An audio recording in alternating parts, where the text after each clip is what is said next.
మనకి అశ్విన్ తెలుసు, జడేజా తెలుసు, కానీ వాళ్ళకంటే ముందు వాళ్ళని మించినోడు ఒకడు ఓజీ స్పిన్నర్ ఉండేవాడు. అతని గురించి మీకు తెలుసా? 30 days 30 బెస్ట్ ఇండియన్ మ్యాచెస్ లో డే 15 మనం మాట్లాడుతుంది ద లెజెండ్ అనిల్ కుంబ్లే గురించి. అది India versus Pakistan test match 1999.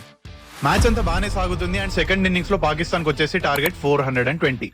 Huge టార్గెటే. బట్ మొహమ్మద్ యూసుఫ్, షోయబ్ మలిక్, సయీద్ అన్వర్, షాహిద్ అఫ్రీది, ఇంజమాముల్ హక్ అండ్ ఇజాజ్ అహ్మద్ లాంటి డెడ్లీ బ్యాటింగ్ లైనప్ అక్కడ టార్గెట్ అదా బ్యాటింగ్ లైనప్ అని కాదు, ఈ అందరు బ్యాట్స్మెన్ ని ఒక్కడే ప్యాక్ చేశాడు. అది అనిల్ కుంబ్లే.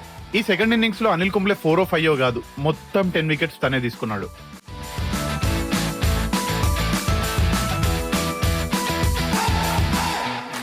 ఒకే ఇన్నింగ్స్ లో 10 వికెట్స్ ఇది వరకు 1954 లో ఎప్పుడో జరిగింది, కానీ ఇలాంటి బ్యాటింగ్ లైనప్ మీద తీసుకోవడం one of the greatest achievement. Anil Kumble magic తో ఈ మ్యాచ్ ని ఇండియా 200+ రన్స్ తో గెలిచింది.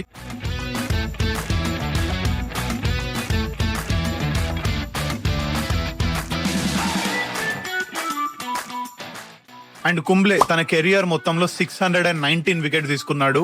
అండ్ నన్ను అడిగితే ఇప్పటికీ Kumble is the greatest ever Indian bowler. అంతే. అలాంటి ఇండియన్ లెజెండరీ స్పిన్నర్ కుంబ్లే గురించి మీకు ముందే తెలుసా? తెలిసే కింద కామెంట్ చేయండి and do not forget to follow.